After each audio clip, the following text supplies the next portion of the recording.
Welcome to the DIdi and Lital Show. Advice, thoughts, and stories from a married couple on cybersecurity, technology, and life in general. Now here are your hosts, DIdi and Lital. Hello and welcome to the DIdi and Lital Show. It's another week. Leah is with us as she's on post-grad holiday. Thanks for joining. No problem. I hope you learned something today. Hopefully. We'll see. What's up, DIdi? Sports, so the sports update, it can't be really quick. Dave, I really need your help here, buddy. What do you need, the Knicks? Okay. So there's a couple of things. First, the thing that nobody gives a fuck about because nobody cares about this in the U.S., but everybody else in the world cares. The World Cup. The World Cup started yesterday. Mexico won South Africa. Who the fuck cares? Can I get to see two teams that can actually play football? What are we getting here in Boston? Who cares? I live in Foxborough and I don't even know. Oh, my I think God. Brazil. I think Brazil. We're getting Brazil? Yeah, I think we're getting Brazil. Wow, that's going to be the local. We should talk to Marcella. Yeah. I'll text her afterwards. Check the games, but Yeah. yes, FIFA is starting. Okay, Yes, World FIFA is Cup. starting. Second, AJ Brown is a Patriot. Yeah, It's been Let's the least kept secret ever. yeah. Omri is already basically assuming that we're going to get him and Stefon Diggs together and we'll have the best receiver room in the We've team. already got a crowded receiver room. But I would take Diggs back, would you? Of course, I'll take Diggs back. Yeah. Diggs is Julian Edelman. He is. He is the Gamer. guy. He is the guy that never drops the ball. He catches the ball when you need the down. Mm-hmm. You need a guy like Diggs, and he's tough as nails. This is the thing I love. Don't about forget, him. we got Romeo Dobbs now, too. That means that you get a concussion and drop half the season. The guy runs around with that Darth Maul helmet. The great Gazoo from the Flintstones, yeah. Exactly. That's what he looks like. Exactly. So when I watch him catch a couple of balls and stay on the field, I'll like him. The other guy, look, they're not letting our staying out corner play against AJ Brown because they're afraid that he'll get injured because AJ Brown's that good. He is a very physical receiver. He's the guy the guy with the drug problems that we had in the year we won the Super Bowl. Yeah. I'm forgetting. Yeah. Flash Gordon. Oh, Josh Gordon. Josh Gordon. Jeez, By the way, that guy is so good looking. We sat next to him in one of the preseason game. Our nanny was just basically enamored with him. She says, "Oh my God, that guy is so good looking. That guy is so." He had a lot going for him. Yes. Didn't really work out for him. Yep. Anyways, that's that. You need a cigarette after every one of the Stanley Cup games. I was expecting a very low scoring, nothing happening games. Holy shit. Yeah.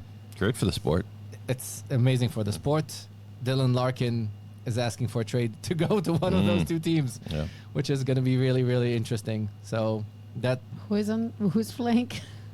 the Vegas Golden Knights versus the Carolina Hurricanes.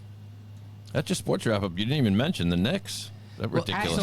I started with that. The Knicks That's the actually only thing I knew. did this twice. So I was in Ann Arbor a couple weeks ago, and we were watching them playing the Cavs, and they were up. The Cavs were up like a bunch of points, and they did a massive comeback, and then they topped them with this comeback. The thing about the NBA these days is it's like, why would we even bother watching the first three quarters? Yes. You know? Yes, exactly. It's so easy. It feels like it's so easy to come back because of all the three-pointers and everything. I think the main thing is that teams have lost the ability to play defense. Yeah, there's no defense. When people don't know how to play defense, this is the thing I'm enjoying really in the Stanley Cup games. These teams know how to play defense. And they're Old-time hockey. old-time hockey. Look, they're putting people through the boards every game. This is just the most fun hockey I've seen in a very long time. So that's our sports Good update. wrap-up. That's a good Why are none of the Boston teams made to? Why did none of the us? Well, I know why the Bruins didn't make No. it. Because we were at. Let's go one by one. Okay. So one team made the Super Bowl. So there's no Boston team. Yeah, exactly. Okay, but they lost tremendously. Yeah, Doesn't but they matter. were the underdogs to start with. So one made the Super Bowl, and when we just enhanced it significantly. The Red Sox, they should just be Move called on. the Red Sox. Okay. They've sucked for so long. This is the example of where analytics fails. They look so much at analytics versus looking at the product on the field. Yeah, just get a guy that hits the ball out of the park, maybe. Exactly. How about that? How about that? They don't have that. Exactly. So that's the Red Sox. Too much analytics, too little brains, too little eyeballs. The Celtics have. Remember when I tell your brother when he sits cross-legged, and I said, "Can you open your pants and take a look and see if there are balls down there?" So it's the same thing. Basically, Jalen and Jason can just open their pants and see, are there balls down there? Because that's Also, analytic problem there. They're so married to the 3-pointer that no, it's just lack of balls. Okay. These guys are so sissy and so soft. It's just insane. Guys, just go look at a Bruins practice. And the Bruins is the example that we had the previous episode about. A lot of hard work, and except for 3 guys, 0 talent. yeah. So there's a lot of very hard-working guys, and there are at least 2 new talented guys. Fraser Minton is probably. It reminds me a lot of young Bergeron. Hopefully, I'm not going to be disappointed at this, but he's hardworking. He plays well. He has talent. He can finish. So we have a couple of young guys that have talent and a couple of old guys that have talent, but the team as a whole is not very talented. Well, we saw that game. Yes, that We already talked about that game in a Yes. previous episode. Okay. So that I'll gives you a keep us recap. on track here Sorry, because I time got flies sidetracked. and we have good topic to discuss. So everybody is, asking what's up with Mythos. So if you were sleeping under a rock, Mythos is one of the frontier models by Anthropic. They were supposed to release it, was it about 3 months ago, 4 months ago? Decided to consult with US government. And at the end of the day, because it has the capability of running those endless loops that at the end of the day quickly will go and find out issues in code, vulnerabilities basically everywhere. You're smiling. He loves me saying vulnerabilities. I'm going to say 10 times. And salmon. Say salmon. Basically, thank you for kind of ruining my thought of my line of thinking.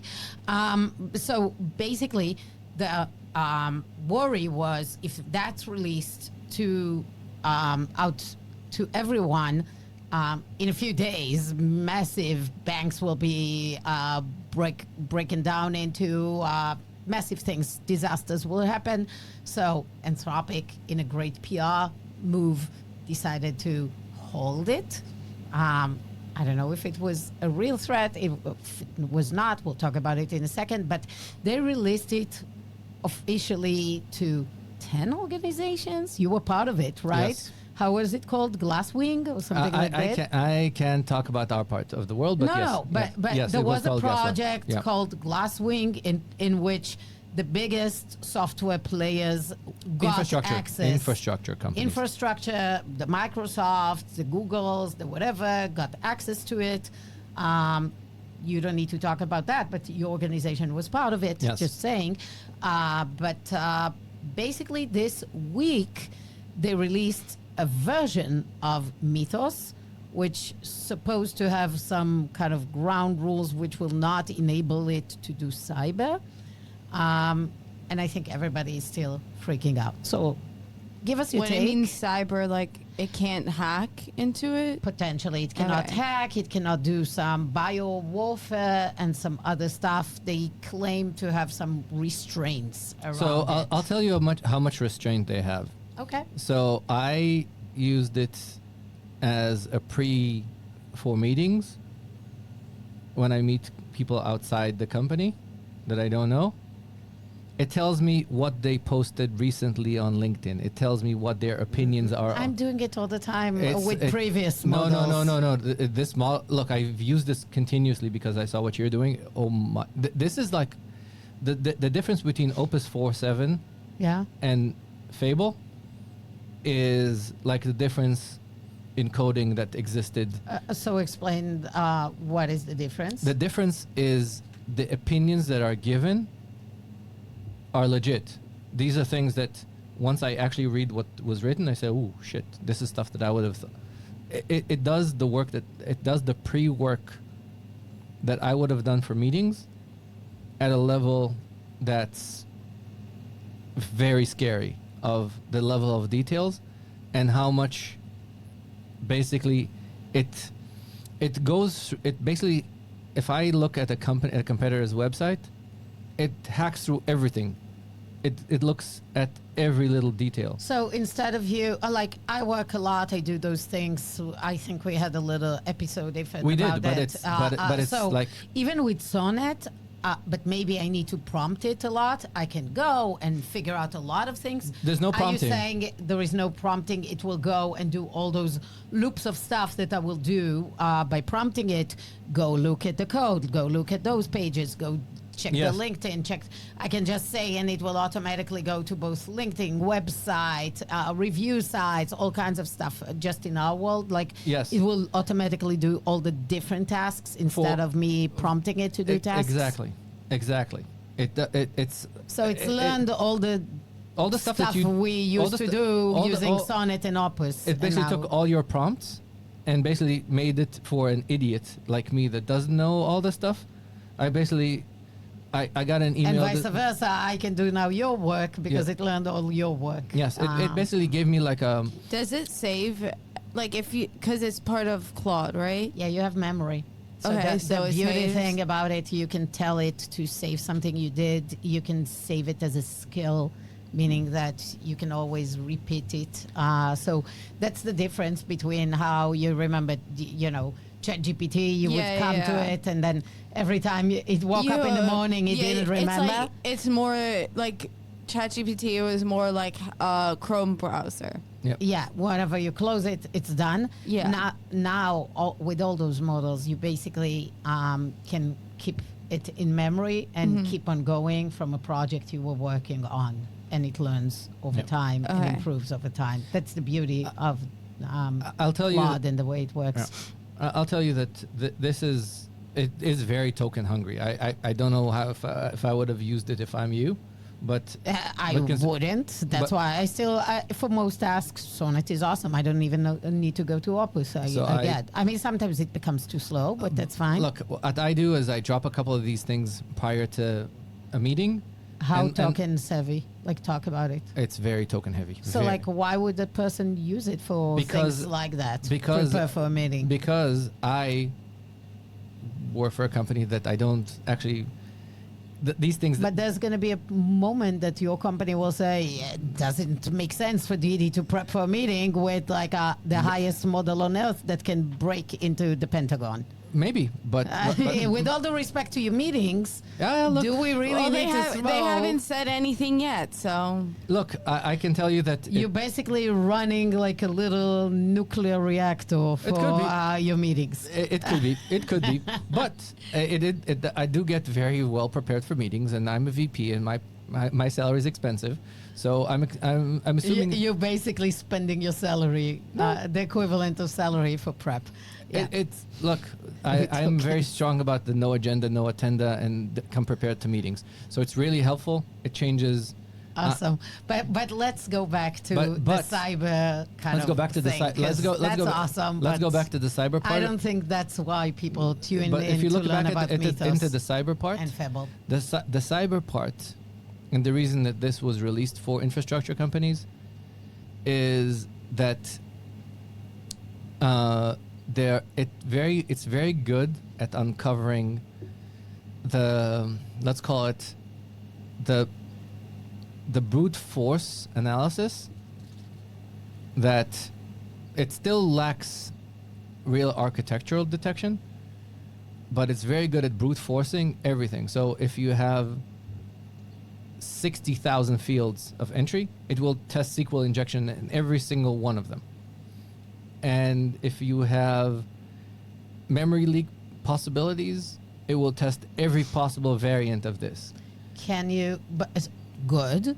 So I assume as an outcome, once an org runs it on its own code, he's getting what's the extent of list of things to be fixed, to be patched, to be that an org So this will is get? So this is actually Because that's a patching apocalypse. So it is a patching apocalypse, and organizations, especially with infrastructure that they're not used to patching a lot.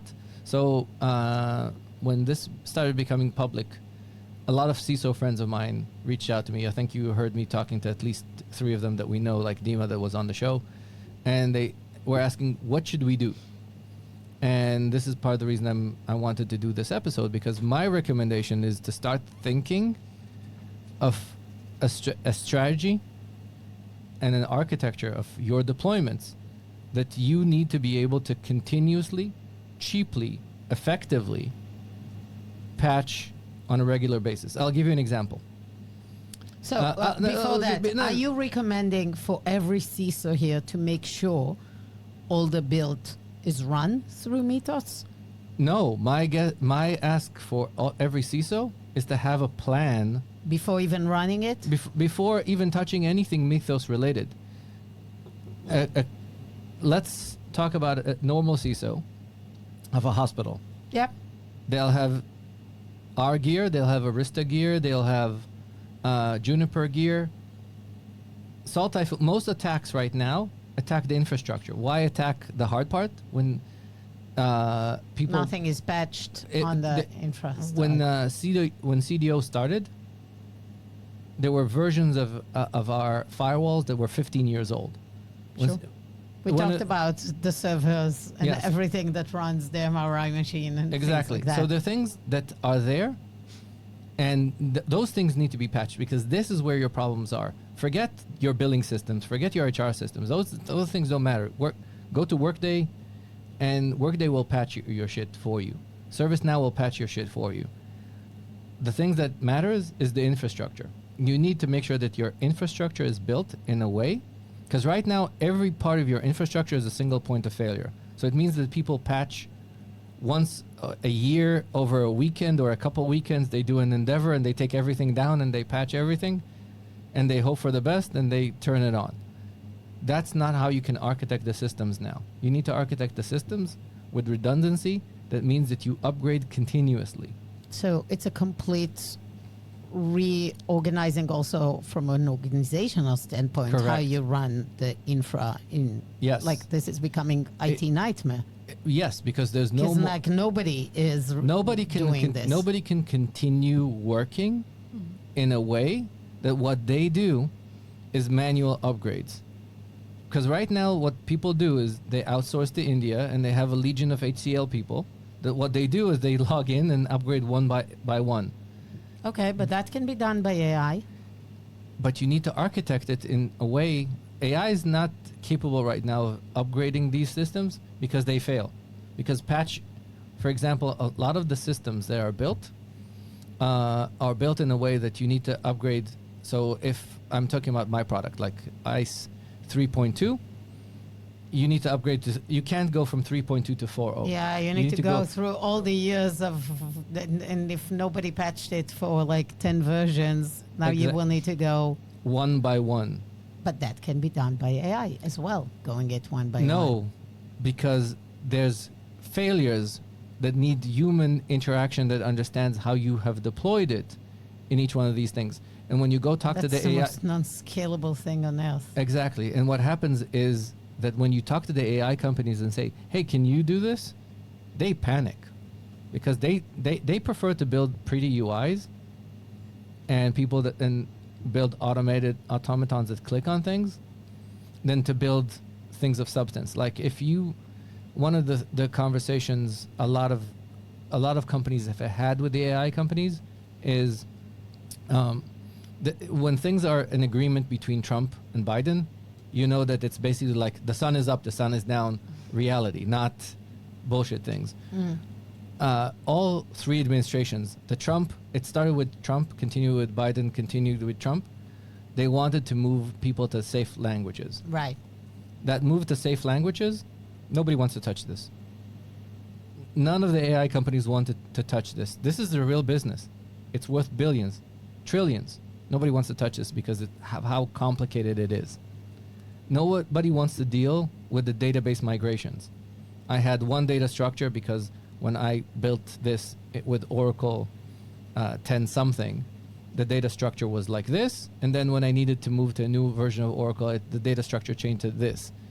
To make that migration is something that nobody wants to touch because there's only downside, there's no upside. If it works, it works. Everybody. I mean, now there is a huge downside that, you can get the entire thing. Well, I think the Proven AI by- companies are hoping that we will solve some of these things and build skills for this and things like that because they just don't know how to deal with it. So what is your recommendation for companies that have large infra? What are they doing today? So this is why the smart companies have already started doing this without us. But people used to buy infra at the minimal number, the lowest level that they could. Sure. So they used to put one firewall, not three, because they said, oh, the firewall has this capacity to do this. Good, go for it. And they were willing to tolerate the outages because they'll call us and yell at us and say, or at Palo, and yell at Palo and say, you have a problem. But they've never actually listened to the architectural recommendations that came from from our companies. Nobody listened to what Palo or us or Zscaler told them in terms of capacity planning for deployment. They don't listen. They go for the cheapest thing that they can because it's not cool. They need to now start building architectural plans to have redundancy in the system so you can upgrade. You need to get to a point in time. They need to get to a point in time where they can upgrade the infrastructure like you upgrade your phone. While keeping stuff on. Yes. Think of the fact that when you had... So there's stuff on us, the infrastructure company vendors, to make upgrades easy and safer. We have to do this. But the companies that work with us need to build the redundancy and the capability to run those things. Mm-hmm. Because you need to be able to... There's no magic thing that makes packets go through a firewall when the firewall is down. And if you need to upgrade a switch, you need to upgrade the switch. So you need to build that redundancy. So to have an extra switch, you can use that and Yes. patch the other one. That makes sense. Do you think more crazy attacks are inevitable? It's not so much that the crazy attacks are inevitable. It's people will just chase. Right now, the economics of this are very, very simple. A lot of the people that do the bounty detections, so a lot of companies have good detection teams. No detection teams detect 100%. So we will have an influx of a lot of CVEs. Of course, because Mythos will discover all of them. And what will happen is that companies will get, and the models will improve. So right now, they're very good at detecting the things that are brute force detectable. They'll be better at detecting architectural problems. They'll be better at detecting. This is the new norm. That if the rate of vulnerability detection was X a year ago, it's going to be 15X from now on. And this is not going to change. There's no magic solution that will solve this. People just need to do what they did with the phones. If when we had the old Nokias, we had to connect something to the computer and do that. No, now they need to think that the systems are built to auto patching. They need to build into their SLAs that the system has built-in patching, that they continuously update, very much like you update your Chrome, you update your other stuff continuously. I mean, the way that all the frontier models, they just tell you click to update. They update several times a day now. That's what you'll have to do. A new model delivered. That's what you'll have to do. Yeah. You'll have to work in a world that you continuously update. Everything. Everything.